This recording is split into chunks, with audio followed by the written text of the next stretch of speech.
अस्सलाम वालेकुम, नमस्ते, सत श्री अकाल, हेलो एवरीवन। स्वागत है आपका हमारे यूट्यूब चैनल पर। आज हैलोवीन की रात थी। उन्हें जल्दी थी, उन्हें जाना था। दूसरे बच्चों के साथ मिलकर हैलोवीन मनाना था। लोगों के घरों के दरवाजे खटखटा कर उन्हें हैलोवीन कहना था। आज तो मम्मी की तरफ से भी उन्हें कोई रोक टोक नहीं थी। वो बहुत बेचैन थे। सर्दी भी आज जोरों पर थी। हर चीज जमती हुई जा रही थी। बर्फबारी भी हो रही थी। मम्मी की तरफ से उन्हें कपड़ों में एहतियात बरतने की सलाह थी, लेकिन वो इस कदर जोश में थे कि उन्होंने अनसुनी कर दी। सबने कुछ दिन पहले ही आज की रात के लिए तैयारियां शुरू कर दी थीं। जूली और मैगी ने अपने फ्रेंड्स को भी बुला रखा था। सब मिलकर एक साथ निकलते, अपने अपने मास्क और कॉस्ट्यूम्स के साथ। उन्हें जल्दी थी अपने दोस्तों को अपने मास्क और कॉस्ट्यूम दिखाने की और दोस्तों के कॉस्ट्यूम्स खुद देखने की। अब देखना यह था कि किसकी कॉस्ट्यूम सबसे ज्यादा एक्साइटेड थी। डोरबेल हुई तो मैगी दरवाजे पर देखने भागी। वो अपना कॉस्ट्यूम पहनकर और मास्क लगाकर तैयार हो चुकी थी, जबकि जूली अभी तक तैयार नहीं हुई थी। मैगी को पक्का यकीन था कि उसकी तैयारी ऐन वक्त तक अधूरी ही रहेगी, क्योंकि वो कभी भी वक्त पर तैयार नहीं हुई थी, तो आज कैसे हो जाती। दरवाज़ा खोलने पर उसकी चीख निकल गई, क्योंकि सामने बेहद खौफनाक शक्ल वाला आदमी खड़ा था, जिसकी आंखें बाहर को निकली थीं और मुंह में खून लगा था, होठ कटे हुए थे। क्यों, कैसे लगा? तुम तो बहुत डर गई। आवाज मैगी की दोस्त शैला की थी। ओ, तो ये तुम थी? मैं तो सच में डर गई। आओ ना, मैगी ने उसे रास्ता दिया। कैसा लगा मेरा कॉस्ट्यूम? शैला ने पूछा। मेरी चीख इस बात का सबूत थी कि तुम दूसरों को डराने में कामयाब रहोगी। कॉस्ट्यूम तो तुम्हारा भी बहुत अच्छा है, लेकिन क्लासिकल है, डिफरेंट नहीं। एक बूढ़ी चुड़ैल का रूप तो अक्सर लड़कियां धार लेती हैं। शैला ने कहा तो मैगी का मुंह लटक गया, लेकिन मास्क में होने की वजह से शैला उसे देख नहीं पाई। मैगी को अपनी सारी मेहनत बेकार होती महसूस हुई। हर कोई कुछ नया करने के चक्करों में है, तो मैंने सोचा कि मैं सबसे उलट चलूंगी, तो क्यों ना क्लासिकल सा कॉस्ट्यूम पहनूं। वैसे भी मुझे क्लासिकल चीज़ें पसंद हैं। मैगी ने शर्मिंदगी मिटाने के लिए सफाई दी। मैगी हमेशा शैला से खुद को कमतर समझती थी। इस बार तो उसने इतने दिनों पहले से ही तैयारी शुरू कर दी थी ताकि शैला को इम्प्रेस कर सके, मगर हमेशा की तरह उसे इम्प्रेस करने के बजाय खुद ही उससे इम्प्रेस हो गई थी। बाकी सब आ गए हैं क्या? नहीं, अभी। हमेशा की तरह तुम ही ऐन वक्त पर आ गई हो। मैगी की बात अभी उसके मुंह में ही थी कि डोरबेल फिर से बज उठी। मैगी सुस्त कदमों से दरवाज़ा खोलने चल दी। उसकी सारी एक्साइटमेंट झाग की तरह बैठ चुकी थी। उसे शैला पर गुस्सा आ रहा था, जिसने उसकी सारी मेहनत पर पानी फेर दिया था। बाकी की दोस्तें भी एक एक करके आ गई थीं। हर किसी ने शैला के कॉस्ट्यूम की तारीफ की, जबकि मैगी को किसी ने भी नहीं सराहा। मैगी का दिल टूट गया, उसकी आंखों में आंसू आ गए। खुदा करे ये चुड़ैल मर जाए। मैगी ने दुखी दिल से उसे बद्दुआ दी। जूली भी शैला को देखकर डर गई थी। आज की रात वो यही करने वाली थी, जानते हुए भी कि हैलोवीन की रात है। वो बेध्यानी में दूसरों को देखकर डरने वाली थी और फिर बेतहाशा हंसने वाली थी। बहुत मज़ा आने वाला था, लेकिन मैगी के सिवा वो सब घर से निकल खड़ी हुई। कोई मंजिल नहीं थी, ना कोई ठिकाना, मगर उन्हें फिर भी चलते रहना था। यूं ही शोर मचाते, हंसते गाते, अटखेलियां करते। उन्हें कोई परवाह नहीं थी कौन उनके बारे में क्या कहता है, क्या सोचता है। यूं ही दरवाज़ा बजाते, कोई उन्हें खाने को कुछ दे देता और कोई इग्नोर कर देता। कोई सड़ियल मिजाज मैडम उन्हें डांट कर भगा देती। यही सब करते करते रात का ज़्यादातर हिस्सा बीत चुका था। अब वापसी की फिक्र हुई। सब वापसी के लिए चल दी। वो काफ़ी दूर निकल गई थी। हंसी का एक तूफान था जो उनके मुंह से उबला पड़ रहा था। सबने बहुत एंजॉय किया था। अब तो मैगी भी वो सब बात भूल चुकी थी। वो भूल गई थी कि उसने शैला को किस कदर बद्दुआएं दी थीं, दिल ही दिल में। वो सब एक तंग गली में दाखिल हो गईं। उनमें से कोई भी इस गली को नहीं जानती थी। उन्हें इस बात का एहसास हुआ तो चलते चलते ठिठक गईं। जरा रुको तो, जूली बोली। ये जगह कुछ अजीब सी लग रही है। क्या तुम में से कोई इस रास्ते को जानता है? उसने सबसे सवाल किया। नहीं तो, हर किसी का यही जवाब था। तो फिर हमें इस रास्ते से नहीं गुजरना चाहिए। क्या खबर ये कहाँ जाकर निकलता हो, या हो सकता है आगे चलकर बंद ही हो जाए। मैगी ने कहा, ओ कम ऑन, कभी कोई रास्ता भी खत्म हुआ है? हर रास्ता कहीं ना कहीं जाकर खुलता है। ये भी हमें मेन रोड तक ले जाएगा, शैला ने कहा। जब हमें पता ही नहीं इस रास्ते के बारे में तो हमें वापस हो लेना चाहिए, लिंडा ने कहा। मगर शैला जिद कर रही थी। कुछ नहीं होता। जहां तक मेरा ख्याल है ये रास्ता हमें छोटा पड़ेगा और हम अपने इलाके के करीब जा निकलेंगे। नहीं भाई, रात के इस पहर रास्ते भी वीरान पड़े हैं। आसपास कोई भी नहीं है। ऊपर से हम लड़कियां हैं। मैं तो नहीं जाऊंगी, जूली बोली। हम भी नहीं जाएंगे। अगर तुम्हें इतना ही शौक है तो खुद चली जाओ, बाकी सब ने भी कहा। तुम लोग तो सारे के सारे ही बुज़दिल हो। मैं तो इसी रास्ते से जाऊंगी और देख लेना, तुमसे पहले पहुंचूंगी। और फिर मेरा कॉस्ट्यूम इस कदर खतरनाक है कि अगर किसी ने मुझे डराने की कोशिश की तो मैं उल्टा उससे डरा दूंगी, शैला ने कहा।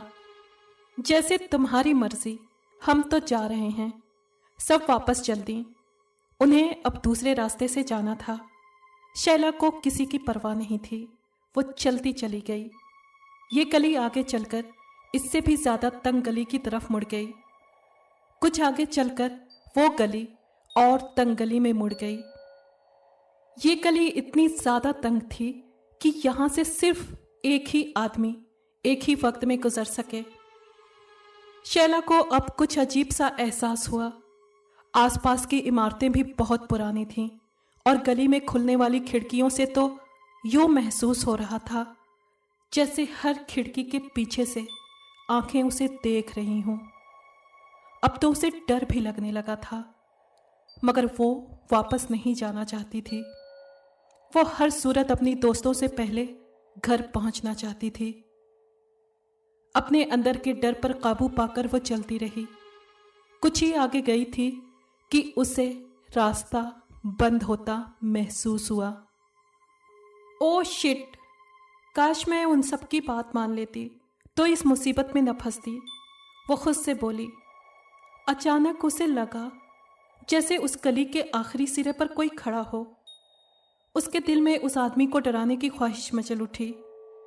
वो दबे कदमों उसकी तरफ बढ़ने लगी। वो जो कोई भी था बिल्कुल चुपचाप जमा हुआ खड़ा था, बिना हिले डुले। शैला बिल्कुल उसके करीब चली गई। हाउ, शैला ने उसे डराया, मगर उस जमे हुए इंसान में कोई हरकत नहीं हुई। शैला और उसके करीब गई और डरावनी आवाजें निकालने लगी, मगर बेकार। अब तो वो झिंझला गई। वो उसके बहुत ही पास चली गई। उसने उसके कंधे पर हाथ रखा तो उस जमे हुए इंसान में हरकत पैदा हुई। वो पलटा। उसे देखकर शैला को बिल्कुल डर नहीं लगा, हालांकि उसने भी खौफनाक कॉस्ट्यूम पहन रखा था। लेकिन उसका हेड बहुत बड़ा था, जिसने उसकी गर्दन और चेहरा पूरी तरह से छिपा रखा था। आज रात उन्होंने यही किया था, एक दूसरे के रूप को देखकर डरने की एक्टिंग। वो दिमागी तौर पर किसी खौफनाक शक्ल वाले मास्क के लिए तैयार थी। हेलो मिस्टर, तुम जो कोई भी हो, मुझे डराने में बिल्कुल कामयाब नहीं हुए, शैला ने चुटकी बजाकर कहा इतने में हवा का झोंका आया तो उस आदमी का हैट उड़कर दूर जा गिरा। उसे देखकर अब तो सच में शैला की चीख निकल गई। ऐसा नहीं था कि वो बहुत खौफनाक चेहरे वाला मास्क पहने हुए था, बल्कि वो कोई भी मास्क पहने हुए नहीं था। फिर भी शैला डर गई थी, क्योंकि उस आदमी की गर्दन पर चेहरा था ही नहीं। वो एक सरकटा आदमी था। शैला की सांस ऊपर की ऊपर और नीचे की नीचे रह गई। वो जल्दी से पलट कर भागी। उसे किसी अनहोनी का एहसास हो रहा था। उसके दिल ने गवाही दी थी कि ये आदमी सच में सरकटा है। उसने कोई भी मास्क नहीं पहन रखा। वो हाँफती कांपती अंधाधुंध भाग रही थी। वो कई मोड़ मुड़ी, लेकिन वो ठीक रास्ते पे नहीं जा रही थी। ये अजीब सी तंग गलियां थीं। वो रास्ता खो चुकी थी। जिस रास्ते से वो आई वो जाने कहाँ गुम हो गया था। कुछ ही दूर गई थी कि उसे वही सरकटा आदमी अपने सामने खड़ा नजर आया। गली इस कदर तंग थी कि उस सरकटे की मौजूदगी में गुजरने की जगह भी बाकी नहीं थी। शैला ने डर से इधर उधर देखा कि कहीं कोई जगह मिल जाए भाग जाने की, मगर कोई फायदा नहीं। वो सरकटा उसकी तरफ बढ़ा। वो उल्टे कदमों पीछे हुई। उसे और तो कुछ सूझा नहीं। गली में खुलने वाला एक घर के दरवाजे को जोर जोर से पीटना शुरू कर दिया, मगर कोई जवाब नहीं आया। वो जल्दी से पीछे भागी। काफी दूर जाने के बाद पीछे मुड़कर देखा। वो सरकटा गायब था। उसने जल्दी से एक दूसरे घर का दरवाजा बजाना शुरू कर दिया। वो बजाती रही, यहां तक कि दरवाजा खुला तो उसे कुछ तसल्ली हुई। वो डरी सहमी अंदाज में पीछे देखते हुए दरवाजे में दाखिल हो गई। उसका दाखिल होना था कि दरवाजा जोर से बंद हुआ। उसने डर से थरथराते हुए बंद दरवाजे को मुड़कर देखा और फिर सामने देखा तो वही सरकटा लंबे ओवरकोट में उसके सामने था। वो पीछे मुड़ी और चीखते हुए दरवाजा खोलने की कोशिश करने लगी। वो बेतहाशा रो रही थी। उसमें उस सरकटे को देखने की हिम्मत नहीं थी। तभी उसे अपने कंधों पर किसी के हाथ का दबाव महसूस हुआ। उसकी सांस अटक गई। उसमें पलटकर पीछे देखने की हिम्मत नहीं थी। दरवाजा भी खुलने का नाम नहीं ले रहा था। उसे वो हाथ अपनी गर्दन की तरफ बढ़ता हुआ महसूस हुआ। वो पलटी, इस आस पर कि शायद भागने का कोई रास्ता मिल जाए, लेकिन वो ठीक उसके सर पर खड़ा था। उसने शैला को गर्दन से पकड़कर हवा में उठा लिया। शैला की आसमान फाड़ देने वाली चीख पूरे घर को हिला रही थी, मगर कोई उसकी आवाज सुनने वाला नहीं था। उन्हें फिक्र थी कि शैला के साथ कोई हादसा न हो जाए।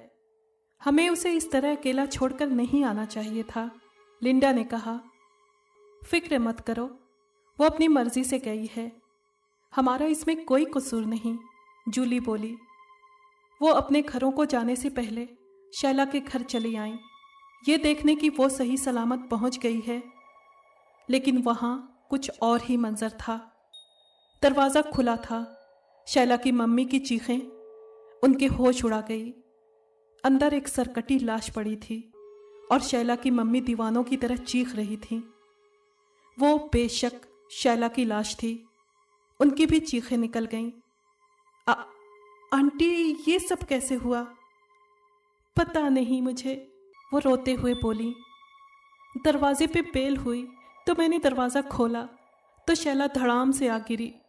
उसकी बॉडी पर सर नहीं था, मगर ये शैला ही है, ये उसी का कॉस्ट्यूम है। और आगे उनसे बोला ही नहीं गया।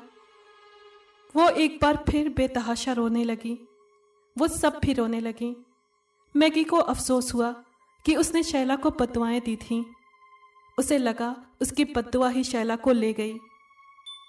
उसे लगता था जिस दिन शैला मरेगी सबसे ज्यादा खुशी उसे ही होगी, मगर नहीं, ये उसकी भूल थी। सबसे ज्यादा दुख तो उसे ही हुआ था। अगर आपको ये कहानी पसंद आई है तो प्लीज़ लाइक और शेयर करें और कमेंट बॉक्स में अपनी राय का इजहार कीजिए। अगर आपने हमारे चैनल को अभी तक सब्सक्राइब नहीं किया है तो प्लीज़ सब्सक्राइब कर लें और बेल आइकन को प्रेस कर दें ताकि आने वाली हर कहानी का नोटिफिकेशन आपको मिल सके। शुक्रिया।